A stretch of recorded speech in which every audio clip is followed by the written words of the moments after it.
We generally orient towards, oh, here's this polarity, and this one's good and that one's bad. And then we hang around for a while and we go, oh, headed all backwards. This one's good and that one's bad. And we think we've got it. But in both of those situations, we've sliced the world in half. And to me, what yoga really is about how do we fully stand in both of those polarities at the same time, such that something higher emerges. And that's really what this Dattatreya and Lalita icons are pointing to, and what the lineage is about. Namaste. You're listening to the Savannah Podcast. Join us on an exploration of Eastern spirituality, yoga philosophy, and conscious living for the new age. This podcast is a production of SavannahSpirit.com, the best place to shop for unique clothing, spiritual handcrafted jewelry, healing gemstones, and fair trade gifts from the Far East. Now, here's your host, Brett Larkin. Hello, Savannah family. Welcome back to the show. I'm so excited to continue our conversation about Kirtan. What if you just love chanting so much that you want to share it? You want to lead Kirtan chants either in your family, with your kids, or maybe locally in your community, or maybe nationally. You want to learn how you can do this as a career. Well, we're going to be talking all about chanting today with Mike Cohen. He's the founder of Boulder, Colorado-based Kirtan Leader Institute. He's trained and apprenticed hundreds of Kirtan leaders across the world since 2010, and he really guides students to first have their own home chant practice, share Kirtan with others, lead bands, and then build thriving chant communities. And he teaches people how to write compelling original music, tour, play at festivals, create beautiful Kirtan albums, and really just transform who they are being in the world. So in our prior episode with Mike, we kind of talked about what Kirtan is, its energetic effects, and how to get started singing. Today, we're going to dive deeper to see how you can potentially explore being a Kirtan leader and just deepen your chanting practice profoundly, even just at home. In today's episode, Mike is going to break down how easy it is to get started, the musicality involved of writing Kirtan songs, if you've ever wondered how that works, and how simple and fast it is to begin playing the harmonium. The harmonium is an instrument I've always been curious and had a lot of questions about, so I'm going to get all of those answered today with Mike. Before we dive in, I just wanted to remind you of how you can support the show, and that's by making a purchase on SavannahSpirit.com. Today, I'm highlighting their green Tara singing bowl set, which is hand-painted with green Tara's mantra. I love playing my singing bowl at home, and if you're musically inclined, but maybe not ready for the harmonium yet, a singing bowl is a great way to incorporate some music into your personal practice. So check that out at SavannahSpirit.com. And remember, you can use this new coupon code TAKE25, which basically gets you $25 towards anything your heart desires at the SavannahSpirit.com store. So a free $25 towards anything you'd like. Check that out. And now let's dive into our conversation with Mike. Mike, thanks so much for coming back on the show. And I'm very excited to talk to you today because we're going to talk a little bit about taking your chanting practice to the next level and maybe even leading chanting practices, becoming a Kirtan leader. So what does that mean to be a Kirtan leader, first of all? Oh, I love that question. There's a lot of different things you could say someone is. You could say they're a Kirtan wala, and wala is an Indian term that sort of means I sell, like the chai wala is selling chai and the mango wala is selling mango.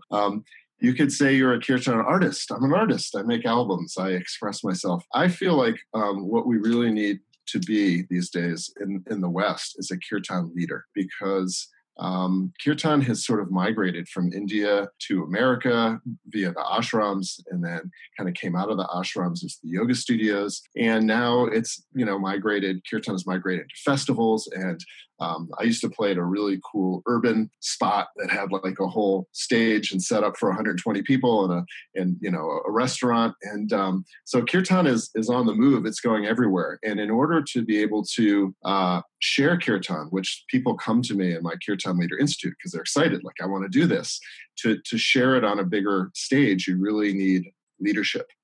So when people come to us, they are excited about going deeper in their Kirtan practice. And so one way they do that is what we call level 1, which is launching your home chant practice. So we help people get on a harmonium, which can be very confusing. So we have a guide on how to get a good one and how to buy a harmonium, not a headache.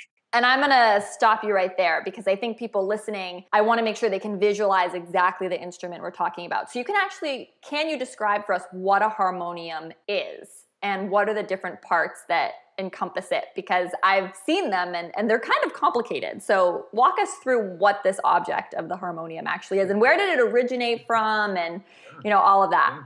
Okay, let's imagine that you go to a concert hall and you see a grand piano there, like beautiful, amazing, and very, very large, right? At home, you would have an upright piano. Let's say you went to a church and you saw this gargantuan pipe organ. Well, at home, you would have a harmonium. And so what happened was the French built it and the English brought it to India. And the Indians, much like we're doing with some of their practices, yoga, mantra, kirtan, they looked at it and they said, oh, wonderful, this is awesome. We can use this. And it used to be that you would sit in a chair and you would play with two hands. You had foot pedals that you would press that would propel the air, and the air would go over the reeds, and whatever key you were playing, it would make that sound. And so the Indians looked at that and they thought, well, we don't sit in chairs and we don't need these foot pedals because we really only need one hand to play. So they put a bellows on the back, they kicked off the legs, they put it on the ground, and you've got this thing that's basically an acoustic keyboard. So it's the one that I play is about 2.5 octaves. It looks just like a piano in a lot of sense. And I play with my right hand, although you can play either way. And I pump the bellows with my left hand, and that creates this beautiful sound. And a harmonium is like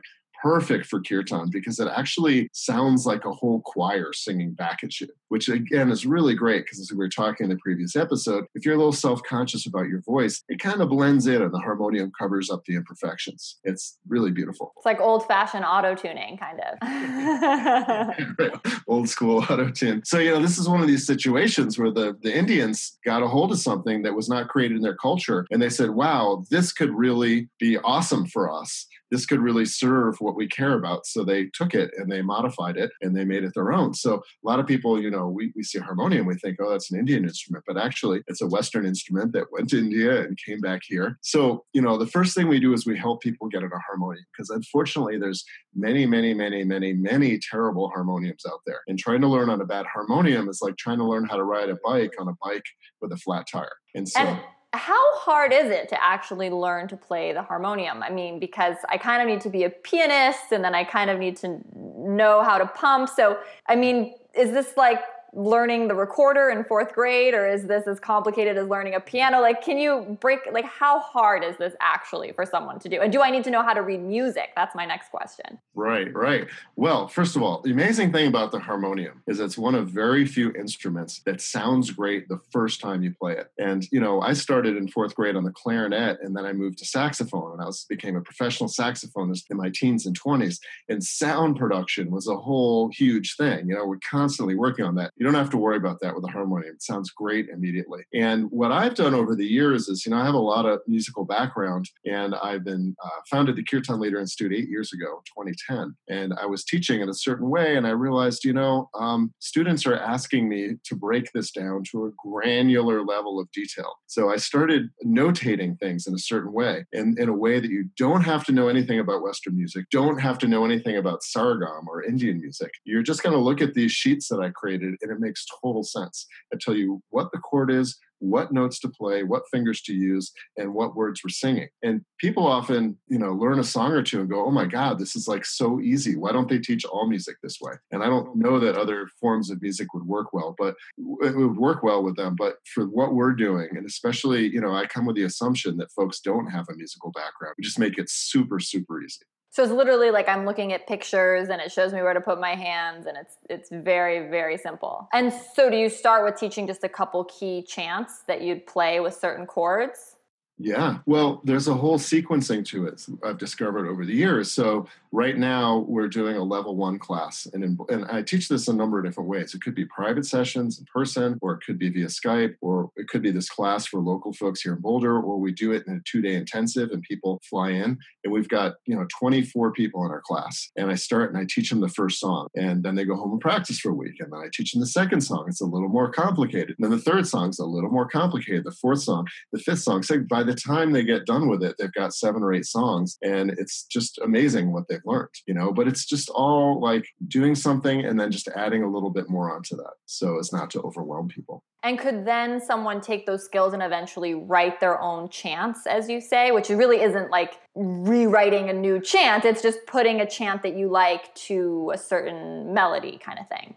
Yeah. So that's level 1. Now, level 2, we start teaching people more complicated chants, and we start teaching them chord voicing options and how to move their fingers around. And we're really a full service school. So we help people get the harmonium. We teach them the songs. We have voice teachers that work with them. Now, level 3, so at the end of our level 2 intensive, we do a 3-day program. And the capstone of the whole thing is each student leads a chant with a professional drummer, my kirtan drummer, response singer, sound system, and audience. And it's really real, right? Like, this is like a really real thing. It's one of those scary, exciting moments, and it's beautiful. It's just amazing to see. And so that kind of propels them into level 3, which is learning how to lead a band. So how do I lead a band with a drummer and some singers and playing the harmonium? That's a whole other thing. We're doing a level 3 intensive next month, July, here in Boulder, and people are flying in from all over for that. Now, what you're talking about is kind of like advanced level 3 heading to level 4. Like, I want to write my own chants. So, all right. So at this point, you've learned so much. You've learned all these songs, you've learned how to lead a band, you've learned different chord voicing options. Now maybe you're like, I want to do my own version. So I work with people, and they come to me and they say like, okay, here's something I wrote. And I'm like, okay, well, let's do this and let's do this. And okay, that's an A section. Let's write a B section. And okay, that's a B section. Let's write a C section. And, before you... And sorry to stop you, just so I visualize, when someone's saying, this is something I've written, are they combining Sanskrit mantra with their own English words? Or are they saying like, oh, I'm putting these different chords or these different sounds to these mantras that already exist, or both?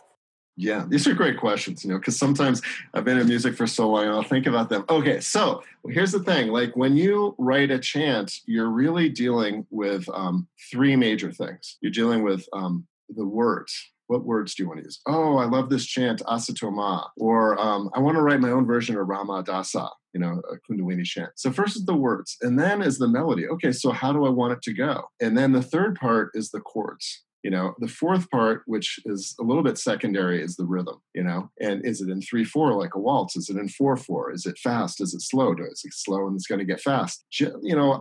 I've been working with chords since I was about 18 years old. And so I often start there. I'll listen to someone. I'll listen to Ray Charles, or recently I've been listening to this artist, Michelle Ndegeocello, who I think is just brilliant. And I'll listen to someone, I'll get inspired, I'll start working on chords. And then I sort of plug in Om Namah Shivaya as my dummy words.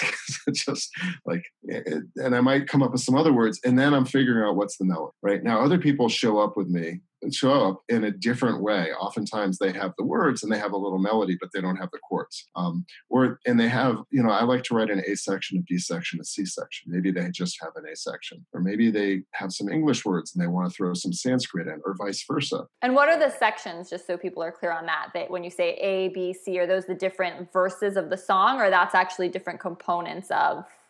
Yeah, it's like a section that has unique chords, discrete chords from the other section. So usually a pop song has a verse and a chorus, and then maybe another piece. I'm just trying to think of a song like "Hey Jude" or something like that. And it's got that na na na na na na. It's got that part, and then it's got a whole thing at the end. So different sections of the song that are discrete from each other. Now you can have a beautiful song that just has only an A section, but if you show up and you want to make an album, let's say you go and you work with a guy that I make my albums with. His name is Benn, and he's a phenomenal, and he makes all of Jai Uttal's albums, and he's made over 100 albums and been involved with, sort of central to the kirtan world.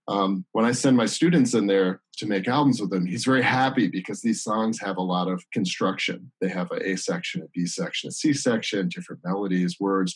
And so it's like, ooh, there's a lot to work with. You can show up with just a little bit, and then he'll help you flesh it out. But it's sort of like making an album or recording a song is like building a house. And if you're like, well, I don't know, I kind of want it to be like this, and I guess it's going to be a ranch, and, let's have a basement. It's like, that might not be enough detail. You might have to really go deeper with all that.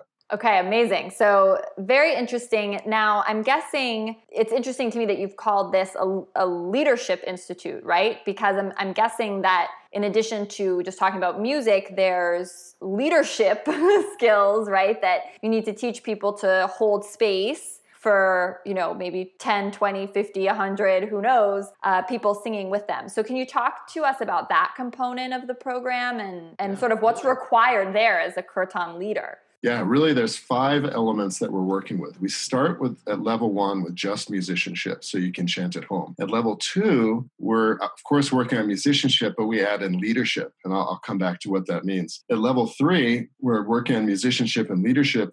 And now, since you're leading a band, we're getting into community building. And at level 4, we're adding in to music, leadership, community building. We're adding in entrepreneurship, because at level 4, you're really looking to make kirtan a bigger part of your world, so you can tour and play festivals and make albums. And all along the way, there's spirituality. So there's some specific things with leadership that come out of my background, because since 2002, I've been a coach, developer of leaders, doing a lot of training work. And there are certain different backgrounds that I have. So one of them is the Enneagram, which is this amazing personality type system. Last year, Yoga Journal wrote their first article on the Enneagram. It was titled "Who Am I?" And it's 9 personality types. So I've been teaching that and working with that for about 15, 20 years. So one thing I want to do is work with the students to figure out their Enneagram type. And the Enneagram is amazing because unlike most personality systems, which sort of put you in a box, like, oh, you're a INTJ, therefore, I'll do this to you and I understand you. It actually shows you the box that you're in and how to develop out of that and create more freedom and aliveness in your life. So one thing we're doing is we're working with the Enneagram, and that's a tool for avoiding spiritual bypassing, which is a whole other topic. But understanding ourselves and our personality and what motivates us is very helpful. Understanding that for other people is super helpful, and understanding how that shows up in our relationships is, it's just sort of fundamental, I think, for a good relationship. So the Enneagram is one piece. The other piece is the somatic leadership work, the embodied leadership work I did at the Larkin Institute. So we actually do a lot of exercises to build a strong sense of center and to practice getting grabbed and then returning to center. Because as I tell the students, leading kirtan is you want to be leading from center, and we work in language to create commitment statements. So we have a clear sense of that in language, and you are going to always get grabbed and pulled off center. And the real work is to recenter. So if you're centered and we engage in some way, and I say something, if you're centered, you can respond back to me. But if what I say triggers you and you're reactive, you're going to react towards me and probably make things a lot worse than if you were responding. So we really want to, we really work with the practice of how to keep coming back to center. Because in a way, also music, it flows. Music, Saraswati is the goddess of music, the arts, learning, creativity. And Saraswati was a river. And so music is constantly flowing. So something happens, you can't go back in the river to pick up what you dropped if you drop something there, because it's already flowed down. So this is a definite way in which we're working with people to keep them in the flow of music, but also keep them centered within themselves. So oriented around what's most important. What about timing? I'm curious a little bit about, is there like an ideal length, whether you're doing this sort of musicianship at home or teaching people out in the world, that you should chant for? For example, I know for myself, chanting 11 minutes, it's always like the first couple minutes are the hardest because you're focusing your mind. And then it's like doing 22 is actually quite easy if you can do 11 because you kind of get in the zone a little bit. But what do you have to say about like the appropriate length of kirtan? And are there any magic numbers? Obviously the Kundalini tradition gives us a lot of specific numbers, but maybe in your experience, there's other numbers or times, periods that you've found work really well, or even times of day. I'm curious about all of that. Yeah. That's a great question. I mean, there's so much to that. And I think a lot of it depends on which specific spiritual tradition you're in. One's going to say, oh, do it this way. Another's going to say, do it that way. And there will be difference. So I think it's wise to be in a tradition and follow that. Now, musically, the Indian ragas, these different scales they have are associated with different times. Oh, this is good for the morning. This is good for the evening. So that's fascinating. In my own spiritual lineage, I've done mantra practices, all sorts of crazy situations. I did this one where it was like, I think it was 21 days and it had to be at dusk. And dusk is like this 20-minute 20 minutes of time when the sun has gone down, but the stars have not yet come out. I've done other mantra practices where you actually have to start it the instant you wake up and before you have your first thought. That's a little tricky. I had ones where they were like, okay, this, you have to, basically it was like, you have to do it after the sun goes down. So do it in the winter and you're going to basically be doing the same mantra for about 7 hours a day for a week. And I've also had times when I flew to the ashram in India and I get there and I'm all completely disoriented and jet lagged. And I'm like, well, what are we doing? And they're like, well, we're going to do this particular mantra 3 hours a day. And then when you get done with that, do this other one for 2 hours a day. And then 11 o'clock at night, we're going to get together and we're going to do this mantra for several hours. So it's like, there's all kinds of situations. With kirtan, my sense is that the more you can keep it interesting musically, the longer you can play the chant, right? So if someone's really basic and they're playing the chant on the harmonium, and so there isn't a lot of musical interest, and they're doing the mantra, there can be a way that it's really beautiful. And the longer you go, the deeper it drops in. But it's also true that if you are more musically adept and you can keep modifying things and keeping it interesting, you can really do that chant for a long time and keep people engaged. So again, to me, that's the accessibility versus music interest integration. And did you say one of these chants was 7 hours? It wasn't a chant. It was a mantra practice. Yeah, it was this particular... the initial practice in my lineage is 5 elements. And then there was this 5 elements on the inner or soul level. And it was this mantra. And you had to do like, I forget how, it was something like 10 or 15 malas. I can't remember. It's been about a decade, but 10 or 15 malas a day, but you could only do them after the sun went down. It was basically, even if you're going as fast as you possibly could, 6 or 7 hours a day. Yeah. Wow. There's some really intense things in my spiritual lineage. And, when I met my teacher in 2007, who taught me all this, and he was the first Western student of the guru, I was sort of in this place of like, I don't, tell me what to do. I'll do anything, And what lineage is this? If you define it for listeners in terms, just so they have a touch point, is this like a Ashtanga, Vinyasa, Hatha, something else entirely?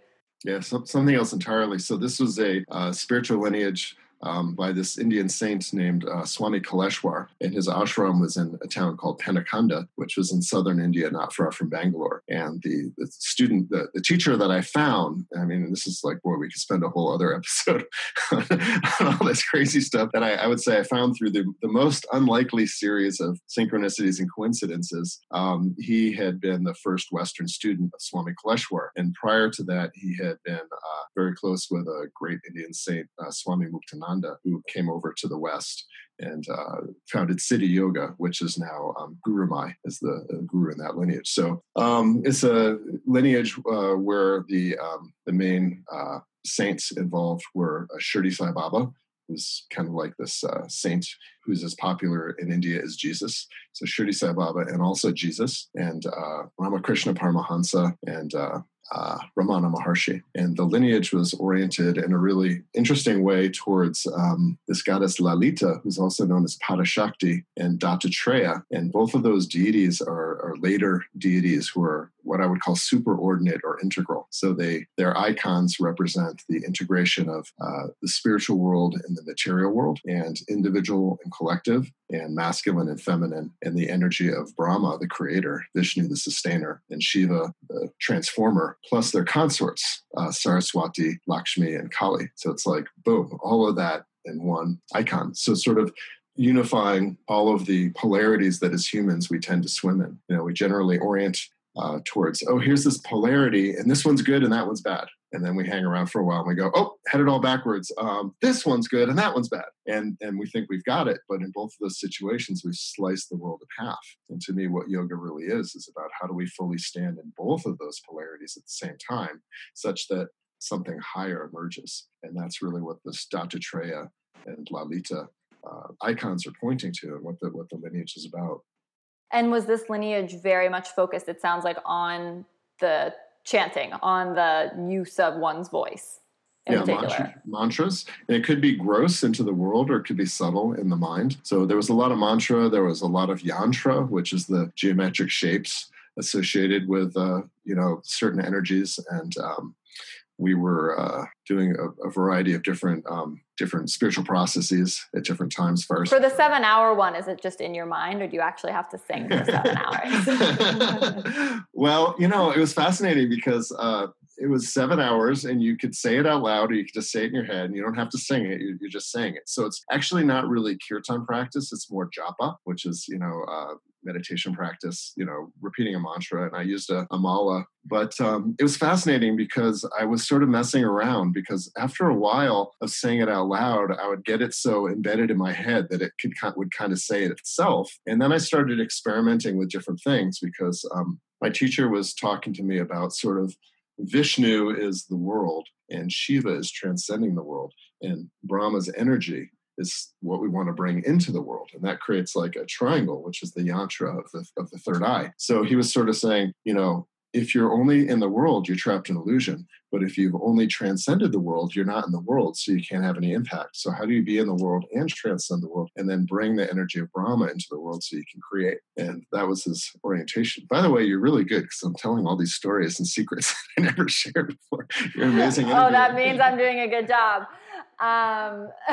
So he would say to me, like, well, see if you could watch a movie while you're doing your mantra practice, and sort of have your consciousness be in two places at one time. This is actually something that's very useful in kirtan, because you sort of have to have your awareness in a lot of different places. Well, especially if you're the facilitator, right? Because you're having the experience, but holding the space and staying grounded and present for everyone else. So yeah, and you're feeling the energy, and you're containing the energy, but maybe trying to guide it, and you're trying to feel into like what wants to happen next, and where does it want to go. There's a lot to pay attention to. So, when I was doing that, that mantra practice where it was like so intense, I'd get this mantra in my head, and I'd start saying like, could I write, or could I add, or could I think, or could I whatever. It was fascinating to see the different, there must be certain circuits in the brain that are being utilized through mantra, because there was definitely things that I could do. Like if I needed to write something down, I could, but if I needed to like add something up or multiply something, I could not do math. So it was just